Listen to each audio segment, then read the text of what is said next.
Vai iniciar.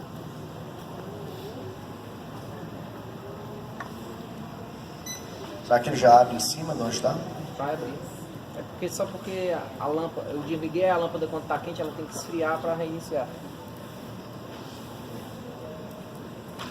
Eu tentei baixar para cá pro tablet, mas não conseguiu, né? Pronto, tá dando certo aqui. Então, ó, trabalhava até esgotamento, vigílias, algumas vezes em oração, outras vezes em insônia, angustiado, né? Jejuns, né? Aqui esses jejuns aqui, alguns voluntários e outros involuntários, irmão. Fome. O apóstolo passou fome, né?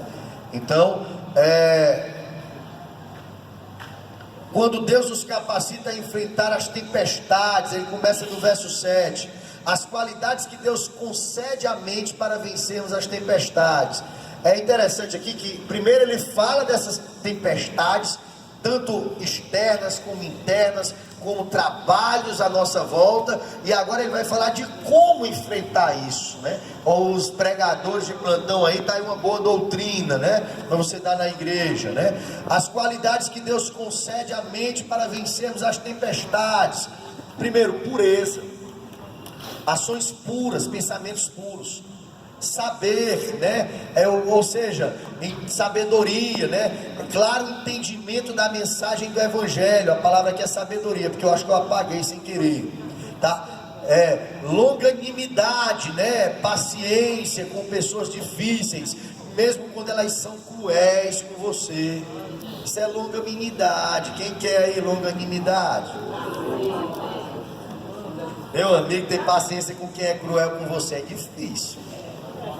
Com quem é ruim com você, como os falsos apóstolos. Aí ele começa a falar, né? E aí, ó, as qualidades que Deus concede ao coração para vencermos as tempestades. Essas primeiras aqui, pureza, sabedoria e longanimidade, é a mente. Agora as qualidades para vencer as tempestades que Deus concede ao nosso coração. Aí vem, ó, bondade. Alguém que está sempre investindo na vida dos outros, sempre pensando como é que pode fazer a vida do outro melhor, mais confortável, mais abençoado. Aí o Espírito Santo, né? Ou seja, submissão ao Espírito Santo. Amor não fingido, amor que não paga o mal com o mal. Qualidades que Deus concede, Paulo vai dar agora para a pregação do Evangelho. Agora não é mais para o coração, não é mais para a mente suportar as tempestades da vida, mas para a pregação do Evangelho, palavras da verdade, né? Ou seja, a palavra que não vem de dentro, mas vem do alto, o poder de Deus, né? A pregação em fogo, em chama, com o coração ardendo.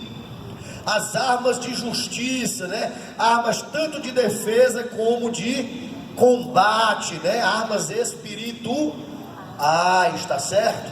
Os grandes contrastes das tempestades da vida, do verso 8 ao 10 do capítulo 6, eu acho que é isso mesmo, honra e desonra, é o que Paulo fala que passou, infâmia e boa fama,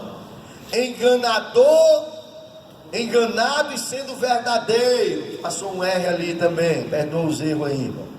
Desconhecido e entretanto sendo bem conhecido, morrendo e contudo vivendo, castigado porém não morto, entristecido mas sempre alegre, pobre mas enriquecendo a muitos, nada tendo mas possuindo tudo. O ímpio, eu botei aqui de negrito para você guardar no seu coração, tome posse. O ímpio tem posse provisória, mas o cristão é dono de todas as coisas que pertencem ao Pai. Somos herdeiros de Deus, co-herdeiros com Cristo. O ímpio tendo tudo aqui nada levará, nós nada tendo aqui possuímos tudo. Paulo agora fala da importância do amor para enfrentar as tempestades da vida, no capítulo 6, do verso 11 ao 13. Ele vai falar de princípios inegociáveis na vida cristã, no verso 14, tá certo? Do capítulo 6 até o capítulo capítulo 7, no verso 16. Paulo aqui vai nos falar de 5 verdades fundamentais. Paulo vai nos falar de aliança desigual, de jugo desigual.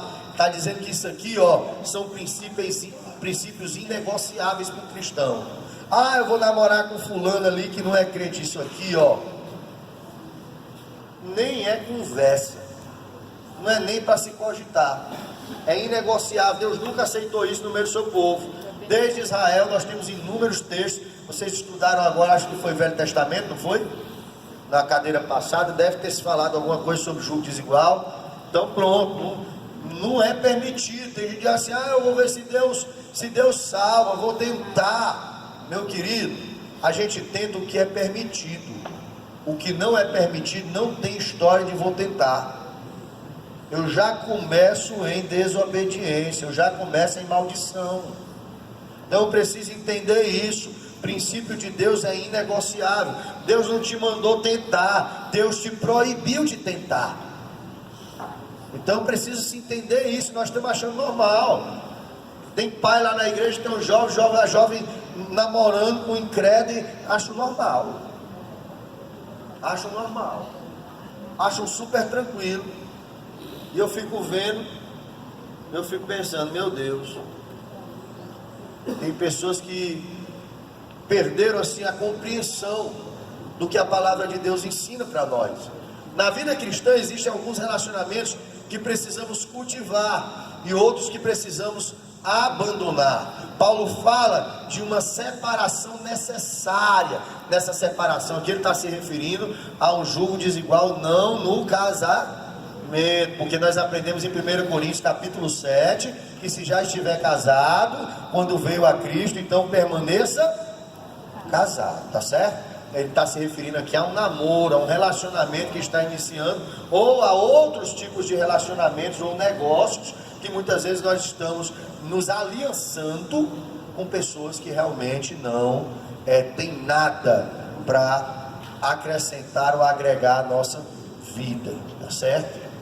Capítulo 7, Paulo começa falando acerca de uma purificação que deve existir na vida daqueles que têm tais promessas.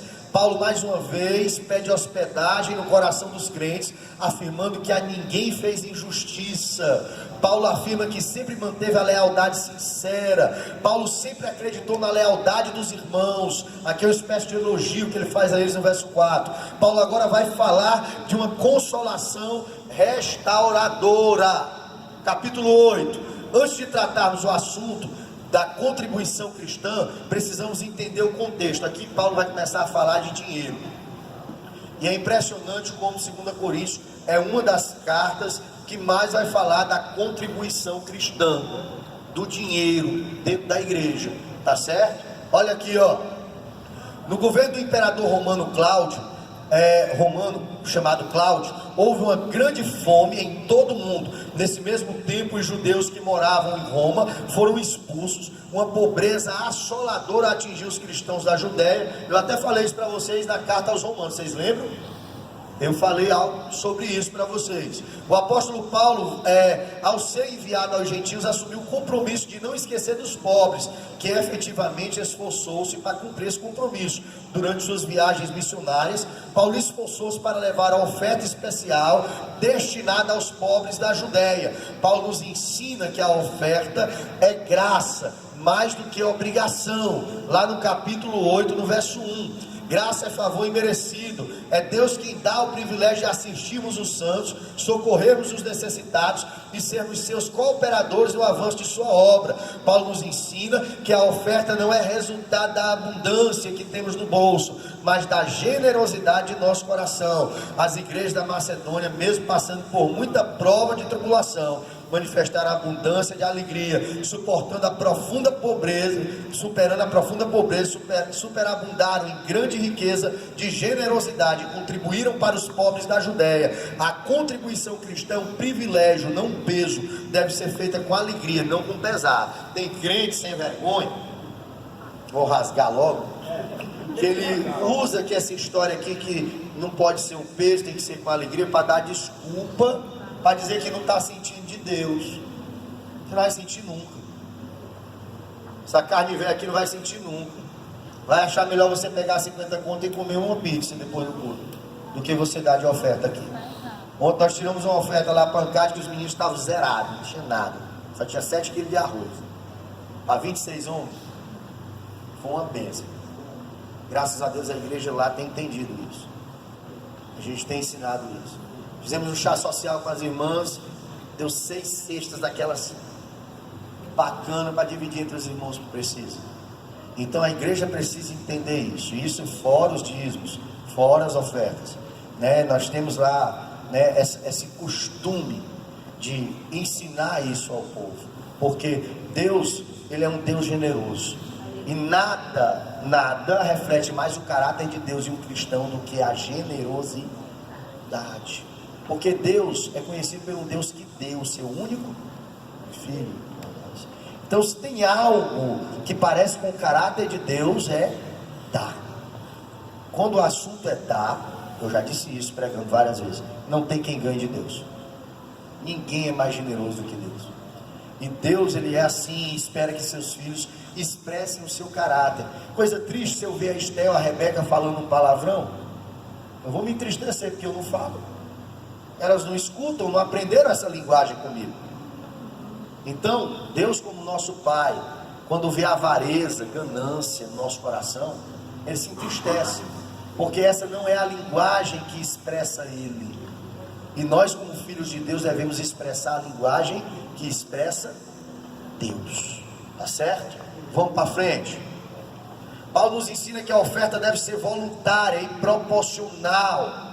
Contribuir por coação ou constrangimento não tem valor aos olhos de Deus. Contribuição deve ser espontânea e também proporcional. O que é isso? Eu ganho 10 mil reais, contribuo com, sei lá, 200 reais. Não é proporcional ao que eu ganho. Não é proporcional ao que eu tenho. 10%. O dízimo é 10%. Então eu preciso entender isso. Muitas vezes a gente está querendo contribuir, mas não é de forma proporcional. É tão bom ganhar um presente, quando alguém lembra da gente, traz um presente, né?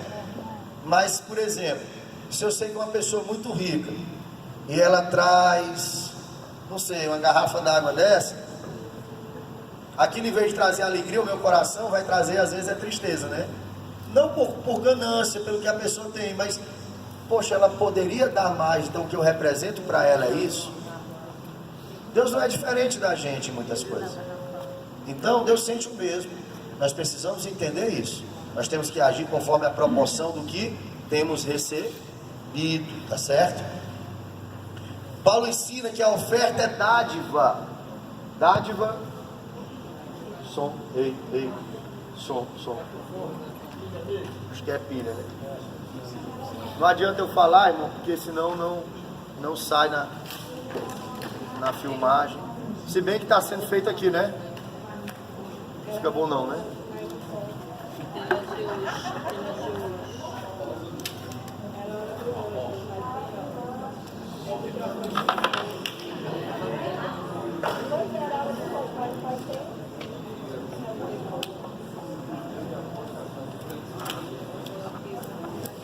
O apóstolo é?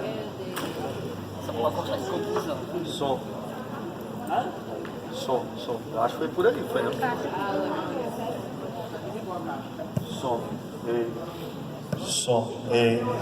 Glória a Deus. Amém. Então, Paulo nos ensina que a oferta é uma dádiva da vida, mais do que valores financeiros. É fácil entregar uma oferta financeira a uma pessoa necessitada, sem entregar com ela o coração. Os macedônios deram-se a si mesmo primeiro ao Senhor, depois fizeram a oferta aos pobres da Judéia. Antes de trazer a nossa oferta, precisamos trazer a nossa vida. Primeiro Deus aceita o ofertante, depois Ele aceita a oferta. Ou seja, primeiro Deus recebe o meu coração, depois o meu dinheiro.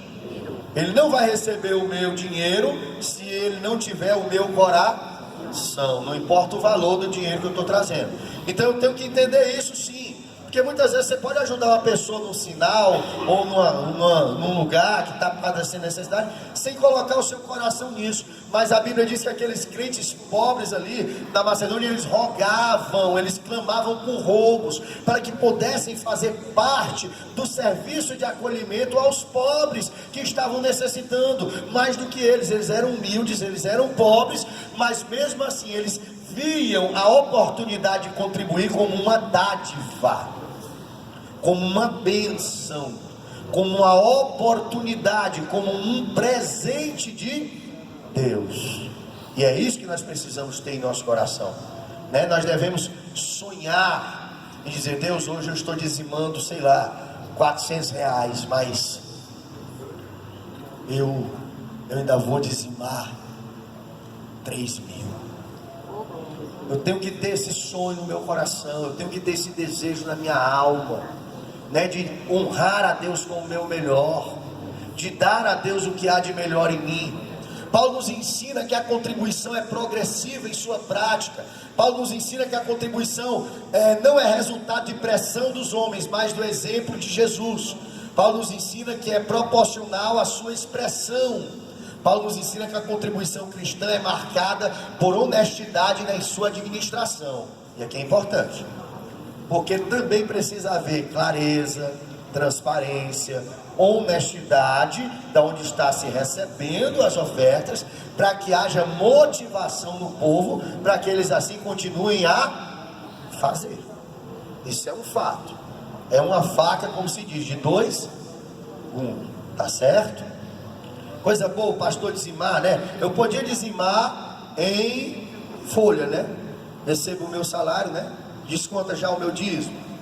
Eu faço questão de dizimar lá na frente, porque eu sou um exemplo para o rebanho. Aí tem pastor que não dizima, irmão. Aí quer que os irmãos dizimem. Pastor que rouba a Deus. Não vou dizer nome não, mas tem.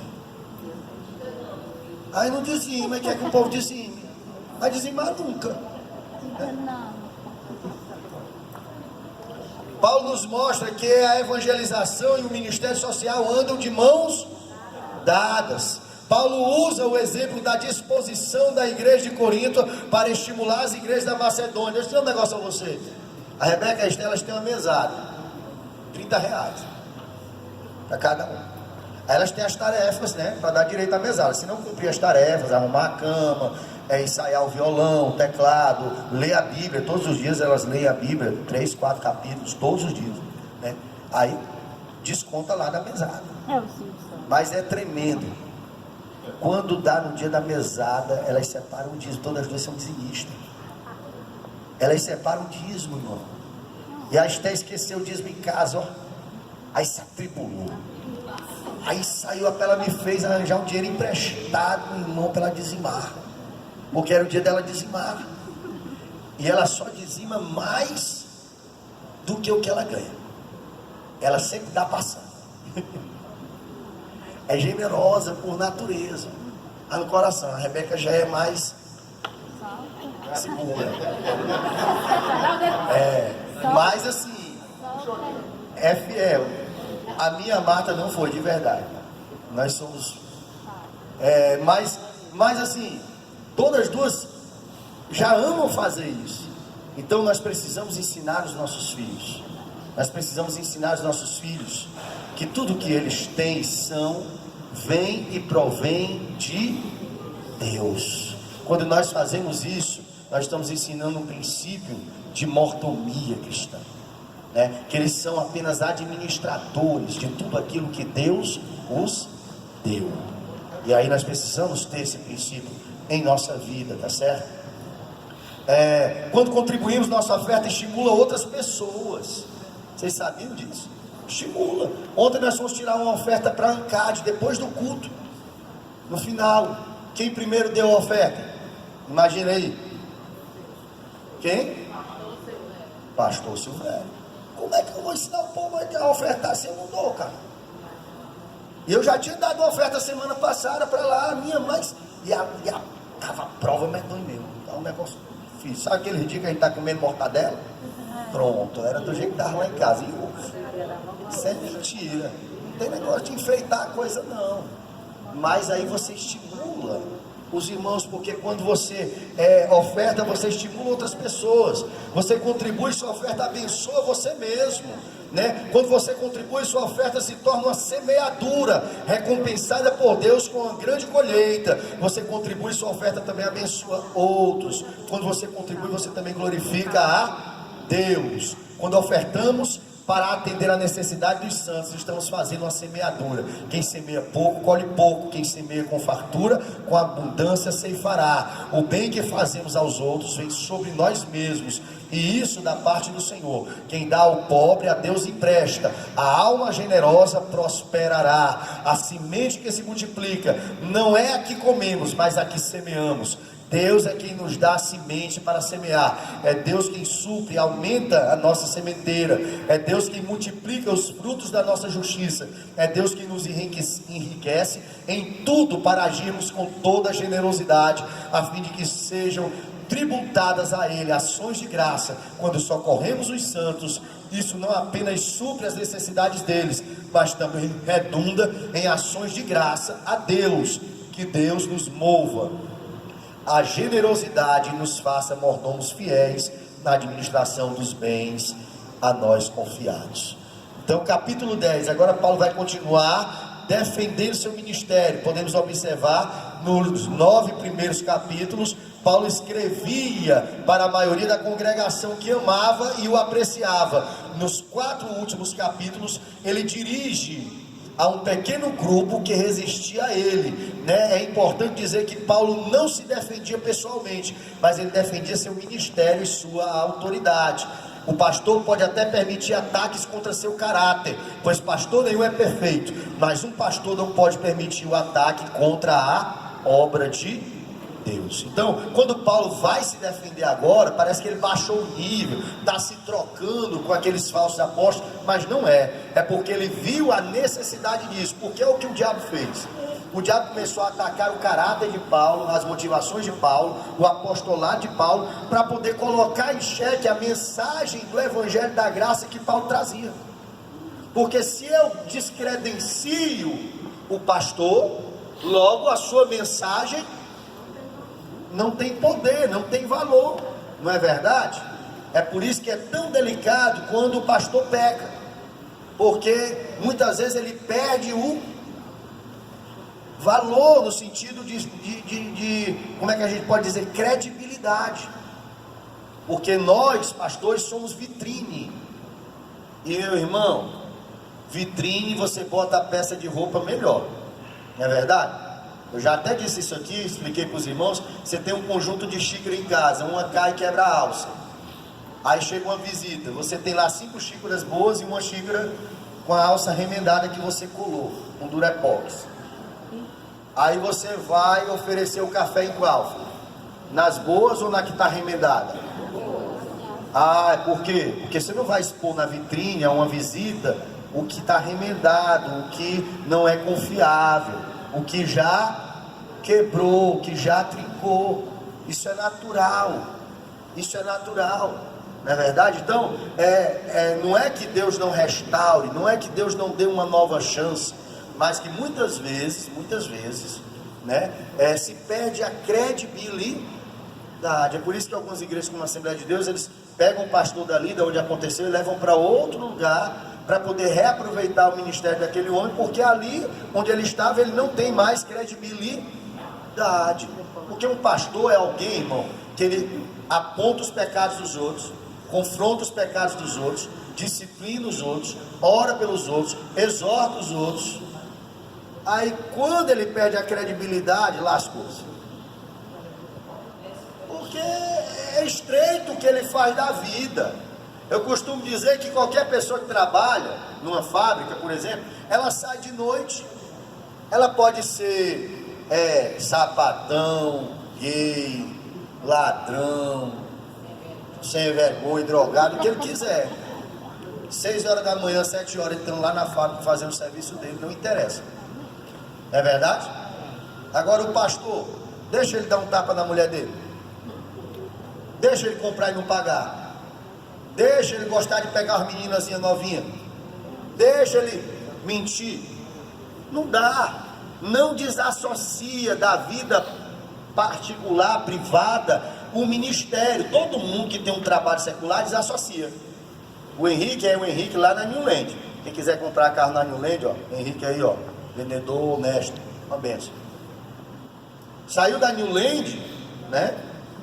Apesar de que hoje as empresas, né, uma cliente psicóloga sabe, já estão investigando o que as pessoas fazem numa hora de lazer para contratar elas, né, para ver se bate realmente as redes sociais, o que elas postam, né? Então, mas a verdade é que sua vida lá é uma coisa, sua vida pessoal é outra. O pastor, o ministro não tem isso. Ele não tem para começar com as mais difíceis, ele tem essa vida aí, porque toda hora tim-dim na companhia. Você não consegue. Então, até para fazer uma aula dessa é uma luta, né? Tim-dim, tim-dim, chegando crente, saindo crente, né? Vamos para frente. Pastor não atende os irmãos, né? É exaltado ou qualquer coisa, né? Além de não visitar os irmãos, quando a gente vai na casa dele, ele ainda não recebe bem. E aí vai. Era bom dormir, eu estou precisando. A posição defensiva do obreiro, né? Capítulo 10, a posição ofensiva do obreiro, né? Do verso 4 ao 6. A autoridade espiritual do obreiro, do verso 7 ao 11. A aprovação do obreiro, do verso 12 ao 18. Capítulo 11, Paulo não conseguia ver passivamente seus filhos na fé sendo atacados por falsos mestres. O que estava em jogo não era apenas sua reputação como apóstolo, mas o próprio evangelho de Cristo.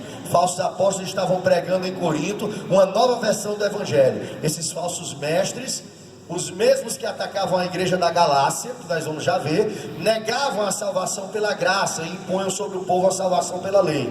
Eles eram legalistas e pregavam outro evangelho diferente do apóstolo. Paulo defende tanto seu apostolado, porque ele sabia que se eles fossem capazes de destruir a reputação do fundador daquela igreja, facilmente seriam capazes de destruir o evangelho que ele pregou ali. Nós vemos o capítulo 11, o cuidado de Paulo pela igreja, a abnegação de Paulo pela igreja, as comparações de Paulo com os falsos apóstolos para defender seu apostolado e proteger a igreja, o sofrimento intenso de Paulo pela igreja. Ele começa a falar aqui, né? Trabalhos exagerados, trabalhou mais do que todos os apóstolos, com saúde, doente, livre ou em prisão, na fartura, na dificuldade, nunca deixou de trabalhar o grande apóstolo. Castigos físicos e extremos, vara, quarentena menos 1, foi apedrejado, prisões, pelo menos 4 prisões onde passou boa parte do seu ministério, perigos de morte, onde eles